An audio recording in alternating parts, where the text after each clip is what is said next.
Hello students, welcome to जीवन classes.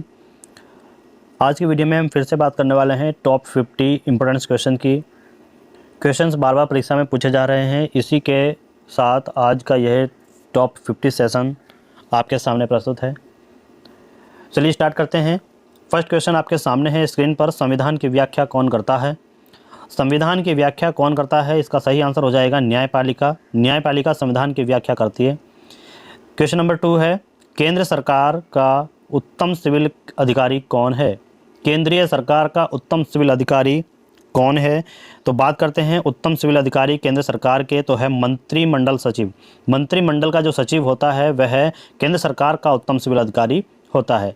Next question है, भारत के महान्यायवादी की नियुक्ति कौन करता है? भारत के महान्यायवादी की नियुक्ति कौन करता है? तो भारत के महान्यायवादी नियुक्ति करता है राष्ट्रपति। राष्ट्रपति भारत के महान्यायवादी की नियुक्ति करता है। क्वेश्चन नंबर 4 आपके स्क्रीन पर आपके सामने मध्य प्रदेश उच्च न्यायालय की पीठ स्थित है। मध्य प्रदेश उच्च न्यायालय की पीठ स्थित है, कहाँ पर है? जबलपुर में। तो मध्य प्रदेश उच्च न्यायालय की पीठ कहाँ पर उपस्थित है? जबलपुर में उपस्थित है। नेक्स्ट क्वेश्चन, क्वेश्चन नंबर 5 आपके सामने है। सबसे बड़ी मानव निर्मित झील कौन सी है? बताइएगा, सबसे बड़ी मानव निर्मित झील कौन सी है? सबसे बड़ी मानव निर्मित झील है गोविंद सागर। इसको याद रखिए, सबसे बड़ी मानव निर्मित झील गोविंद सागर है, सभी को याद हो जानी चाहिए। शिव समुद्रम किस नदी द्वारा बनाया गया जलप्रपात है? शिव समुद्रम किस नदी द्वारा बनाया गया जलप्रपात है? तो आप याद रखिए, कावेरी नदी द्वारा बनाया गया जलप्रपात शिव समुद्रम है। कावेरी नदी। सबसे ऊंचा जलप्रपात भारत का किस राज्य में है? क्वेश्चन नंबर 7, सबसे ऊंचा जलप्रपात भारत का किस राज्य में है? तो बात करें सबसे ऊंचे जलप्रपात की, तो वह भारत के कर्नाटक राज्य में है। कहाँ पर है? कर्नाटक राज्य में। और एक क्वेश्चन फिर इसी से है कि सबसे ऊंचा भारतीय जलप्रपात कौन सा है? सबसे ऊंचा भारतीय जलप्रपात कौन सा है, यानी किस राज्य में है? कर्नाटक में है, और उसका नाम क्या है? गरसोप्पा। क्या नाम है? गरसोप्पा। याद रखिएगा। क्वेश्चन नंबर 9 है, मसालों की रानी कहा जाता है। ये मसालों की रानी किसे कहा जाता है? तो इलायची को मसालों की रानी कहा जाता है। ठीक है। नेक्स्ट क्वेश्चन, क्वेश्चन नंबर 10, किस वर्ष भारतीय जनता पार्टी का गठन हुआ था? किस वर्ष भारतीय जनता पार्टी गठन हुआ था? तो भारतीय जनता पार्टी का गठन हुआ था 1980 में। इस तिथि को याद रखिए, 1980 भारतीय जनता पार्टी का गठन हुआ था। भारत में नई आर्थिक नीति कब लागू की गई थी? भारत में नई आर्थिक नीति कब लागू की गई थी? तो इसको याद रखिए, 1991 में भारत में नई आर्थिक नीति लागू की गई थी। 1991। गोधरा कांड कब हुआ था? गोधरा कांड कब हुआ था? तो 27 फरवरी 2002 में गोधरा कांड हुआ था। इस तिथि को और इस कांड को याद रखिए। ये क्वेश्चंस काफ़ी पूछा जा रहा है, काफ़ी ज़्यादा ट्रेंड में है इस बार। गोधरा कांड कब हुआ था? तो कब हुआ था? 27 फरवरी 2002 में। क्वेश्चन नंबर 13, स्वतंत्र भारत के प्रथम शिक्षा मंत्री कौन थे? प्रथम शिक्षा मंत्री, तो स्वतंत्र भारत के प्रथम शिक्षा मंत्री थे मौलाना अबुल कलाम आज़ाद। कौन थे? मौलाना अबुल कलाम आज़ाद। नेक्स्ट क्वेश्चन, नीति आयोग अस्तित्व में कब आया? नीति आयोग अस्तित्व में कब आया? तो नीति आयोग अस्तित्व में आया था 1 जनवरी 2015 को। 1 जनवरी 2015 को नीति आयोग अस्तित्व में आया था। क्वेश्चन नंबर 15, जब जय जवान जय किसान का नारा किसने दिया था? जय जवान जय किसान, यह नारा किसने दिया था? तो यह नारा दिया था चंद्र बोस ने। किसने दिया था? चंद्र बोस ने जय जवान जय किसान का नारा दिया था। विश्व में सबसे अधिक टीन उत्पाद होता है? तो विश्व में सबसे अधिक टीन उत्पाद मलेशिया में होता है। याद रखिएगा, विश्व में सबसे अधिक टीन उत्पाद मलेशिया में होता है। क्वेश्चन नंबर 17, लोकसभा का नेता होता है। लोकसभा का नेता कौन होता है? इसको आप जरूर याद रखिएगा, क्योंकि यह क्वेश्चन कभी भी आपसे मालूम किया जा सकता है। और वैसे भी अपनी जानकारी के लिए इस क्वेश्चन को याद रखिए कि लोकसभा का नेता प्रधानमंत्री होता है। कौन होता है? लोकसभा का नेता प्रधानमंत्री होता है। धारा की इकाई एम्पियर होती है, इसको तो आप याद रख ही लोगे, ये आपको पता भी होगा कि धारा की इकाई क्या होती है, एम्पियर होती है। नेक्स्ट क्वेश्चन है, धन विधेयक को पेश किया जाता है। धन विधेयक को पेश किया जाता है, तो इसका आंसर हो जाएगा केवल लोकसभा में। धन विधेयक को केवल लोकसभा में पेश किया जाता है। नेक्स्ट क्वेश्चन, गोबर गैस संयंत्र का आविष्कार किसने किया था? गोबर गैस संयंत्र का आविष्कार किसने किया था? तो सीबी देसाई गोबर गैस संयंत्र का आविष्कार करने वाले हैं, यानी कि सीबी देसाई ने गोबर गैस संयंत्र का आविष्कार किया था। चलिए नेक्स्ट क्वेश्चन, हिंदी फिल्म अभिनेता राजकुमार का असली नाम क्या था? हिंदी फिल्म अभिनेता राजकुमार का असली नाम क्या था? तो हिंदी फिल्म अभिनेता राजकुमार जो थे उनका असली नाम था भूषण पंडित। कौन था? राजकुमार, और उनका नाम असली था भूषण पंडित, जो हिंदी फिल्म के अभिनेता थे। चलिए नेक्स्ट क्वेश्चन है, किस वेद को ब्रह्मवेद कहा गया है? किस वेद को ब्रह्मवेद कहा गया है? तो ब्रह्मवेद कहा गया है ऋग्वेद को। इसको आप याद रख लीजिएगा, ब्रह्मवेद ऋग्वेद को ही कहा गया है। चलिए नेक्स्ट क्वेश्चन है, मोती मस्जिद किस नगर में स्थित है? मोती मस्जिद किस नगर में स्थित है? तो मोती मस्जिद है आगरा में स्थित। किसमें? आगरा में मोती मस्जिद स्थित है।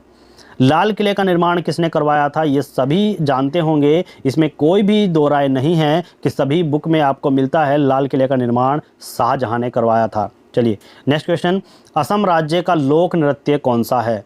असम राज्य का लोक नृत्य कौन सा है? तो असम राज्य का लोक नृत्य बिहू है। बिहू असम राज्य का लोक नृत्य है। गुजरात राज्य का लोक नृत्य, गुजरात राज्य का लोक नृत्य डांडिया, या फिर हम बोल सकते हैं लास्य, डांडिया लास्य है। नेक्स्ट क्वेश्चन, राजस्थान का लोक नृत्य कौन सा है? राजस्थान का लोक नृत्य कौन सा है? राजस्थान का लोक नृत्य है धूमर कालबेलिया। कौन है? Ghoomar Kalbelia. Next question, question number 28, Chhattisgarh का लोक नृत्य, छत्तीसगढ़ का लोक नृत्य कौन सा है? छत्तीसगढ़ का लोक नृत्य है पांडवानी।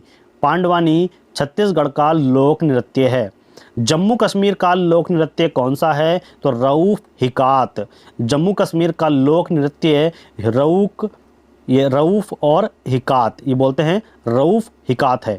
नेक्स्ट क्वेश्चन, गुरु गोविंद सिंह द्वारा खालसा पंथ की स्थापना किस वर्ष में की गई थी? गुरु गोविंद सिंह द्वारा खालसा पंथ की स्थापना किस वर्ष में की गई थी? तो गुरु गोविंद सिंह जी द्वारा खालसा पंथ की स्थापना की गई थी 1699 ईस्वी में। किसमें? 1699 में। क्वेश्चन नंबर 31, गुरु नानक का उत्तराधिकारी कौन था? गुरु नानक का उत्तराधिकारी कौन था? तो वे थे गुरु अंगद। क्या नाम था? Guru Angad. Next question, question number 32, सिखों का अंतिम गुरु कौन था? सिखों का अंतिम गुरु कौन था? तो सिखों का अंतिम गुरु थे गुरु गोविंद सिंह। गुरु गोविंद सिंह उनका नाम था, जो सिखों के अंतिम गुरु थे। नेक्स्ट क्वेश्चन है क्वेश्चन नंबर 33, नादिर शाह के आक्रमण के समय दिल्ली का शासक कौन था? नादिर शाह के आक्रमण के समय दिल्ली का शासक कौन था? तो नादिर शाह के आक्रमण के समय दिल्ली का शासक था मोहम्मद शाह। कौन था? Mohammad Shah. Next question, question number 34, Fountain of Wealth कहाँ स्थित है? फाउंटेन ऑफ वेल्थ कहाँ स्थित है? तो फाउंटेन ऑफ वेल्थ स्थित है सिंगापुर में। कहाँ पर? सिंगापुर में फाउंटेन ऑफ वेल्थ स्थित है। Next question, question number 35, ozone के अणु में ऑक्सीजन के कितने परमाणु होते हैं? ओजोन के अणु में ऑक्सीजन के कितने परमाणु होते हैं? तो देखिए, ओजोन का फॉर्मूला होता है O3, तो ऑक्सीजन के 3 परमाणु मिलकर ओजोन बनाते हैं। नेक्स्ट क्वेश्चन, विश्व गौरैया दिवस प्रतिवर्ष 20 मार्च को मनाया जाता है। विश्व गौरैया दिवस प्रतिवर्ष 20 मार्च को मनाया जाता है, तो यह किस लिए बनाया जाता है, ये आपको बताना है। तो किस लिए बनाया जाता है? ये मनाया जाता है गौरैया के संरक्षण हेतु जागरूकता बढ़ाने के लिए। गौरैया संरक्षण हेतु जागरूकता बढ़ाने के लिए। गौरैया एक छोटी चिड़िया होती है जो घरों में निवास करती है। भारत का वह राज्य जिसकी स्थलीय सीमा एक और तो चीन से तथा दूसरी ओर किससे मिलती है? पाकिस्तान से मिलती है। तो ऐसा कौन सा राज्य है जिसकी एक सीमा चीन से और दूसरी सीमा पाकिस्तान से मिलती है? तो ऐसा राज्य है जम्मू कश्मीर। जम्मू कश्मीर भारत का ऐसा राज्य है जिसकी एक सीमा चीन से तथा दूसरी सीमा पाकिस्तान से मिलती है। क्वेश्चन नंबर 38 है, कृष्णा व गोदावरी नदी का डेल्टा किस राज्य में पड़ता है? तो कृष्णा व गोदावरी नदी का डेल्टा पड़ता है आंध्र प्रदेश राज्य में। किसमें? आंध्र प्रदेश राज्य में। नेक्स्ट क्वेश्चन, भारत में अधिकतम जनजातीय आबादी, भारत में अधिकतम जनजातीय आबादी है तो संथालों में भारत की अधिकतम जनजातीय आबादी है। Next question, Vijay Hazare trophy किस खेल में प्रदान की जाती है? विजय हजारे ट्रॉफी किस खेल में प्रदान की जाती है? तो विजय हजारे ट्रॉफी क्रिकेट में प्रदान की जाती है, क्रिकेट में मिलती है विजय हजारे ट्रॉफी। महाभारत का फारसी अनुवाद है, महाभारत का फारसी अनुवाद राजनामा है। क्या है? राजनामा महाभारत का फारसी अनुवाद है। Next question, question number 42, Alzheimer में मानव शरीर का कौन सा अंग प्रभावित होता है? अल्जाइमर रोग है, तो अल्जाइमर रोग में मानव शरीर का कौन सा अंग प्रभावित होता है? तो अल्जाइमर रोग में मानव शरीर का मस्तिष्क प्रभावित होता है। कौन सा? मस्तिष्क प्रभावित होता है। नेक्स्ट क्वेश्चन है, मानव नेत्र कार्य करता है। क्वेश्चन नंबर 43 आपकी स्क्रीन पर मानव नेत्र कार्य करता है। मानव नेत्र कैसे कार्य करता है? उत्तल लेंस की तरह मानव नेत्र कार्य करता है। क्वेश्चन नंबर 44, प्रकाश की चाल सर्वाधिक होती है, तो प्रकाश की चाल सर्वाधिक निर्वात में होती है। किसमें होती है? निर्वात में सर्वाधिक प्रकाश की चाल होती है। चलिए नेक्स्ट क्वेश्चन है, गुणसूत्र यानी कि क्रोमोसोम की खोज किसने की थी? गुणसूत्र यानी क्रोमोसोम की खोज किसने की थी? तो वह की थी वाल्डेयर ने। किसने? वाल्डेयर ने गुणसूत्र या बोल सकते हैं क्रोमोसोम की खोज की थी। नेक्स्ट क्वेश्चन है, 2 ऑस्कर अवार्ड पाने वाले इकलौते भारतीय ए.आर. रहमान का जन्म कब और कहाँ हुआ था? देखिए इसमें 2 क्वेश्चन आपके बन जाते हैं कि 2 ऑस्कर अवार्ड पाने वाले इकलौते भारतीय कौन हैं? तो वह हैं ए.आर. रहमान, और उनका जन्म कहाँ हुआ था और कब हुआ था? तो जो ए.आर. रहमान थे उनका जन्म 6 जनवरी यानी कि आज ही के दिन 1967 में चेन्नई में हुआ था। तो भारत के एक ऐसे इकलौते हैं जिन्होंने 2 ऑस्कर अवार्ड जीते और वे हैं ए.आर. रहमान। उनका जन्म 6 जनवरी 1967 में हुआ और कहाँ पर? चेन्नई में हुआ। नेक्स्ट क्वेश्चन, क्वेश्चन नंबर 47, सार्वजनिक रूप से पहली बार विद्युत टेलीग्राफ का प्रदर्शन कब किया गया? सार्वजनिक रूप से पहली बार विद्युत टेलीग्राफ का प्रदर्शन कब किया गया? तो सार्वजनिक रूप से पहली बार विद्युत टेलीग्राफ का प्रदर्शन किया गया था 6 जनवरी 1838 में। और कहाँ पर किया गया था? अमेरिका के न्यू जर्सी में किया गया था। यानी कि आज ही के दिन 1838 में अमेरिका के न्यू जर्सी में टेलीग्राफ का जो सफल प्रदर्शन है, विद्युत टेलीग्राफ का प्रदर्शन, वो पहली बार किया गया था। बरमुंडा त्रिभुज क्षेत्र किस महासागर में स्थित है? तो बरमुंडा त्रिभुज क्षेत्र अटलांटिक महासागर में स्थित है, इसको याद रखिएगा। आज की वीडियो का टॉप 50 लास्ट क्वेश्चन आपके सामने आपकी स्क्रीन पर है कि हाल ही में भारतीय रिजर्व बैंक ने किस बैंक को अनुसूचित बैंक का दर्जा दिया है? हाल ही में भारतीय रिजर्व बैंक ने किस बैंक को अनुसूचित बैंक का दर्जा दिया है?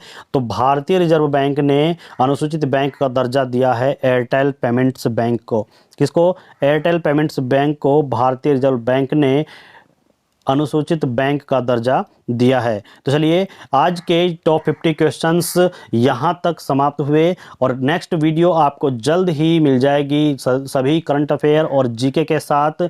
वीडियो को शेयर कीजिएगा, वीडियो में कमेंट करके बताइएगा आपको यह सेशन कैसा लगा। Thanks for watching. मिलते हैं नेक्स्ट वीडियो में नए सेशन, नए टॉप 50 क्वेश्चंस के साथ।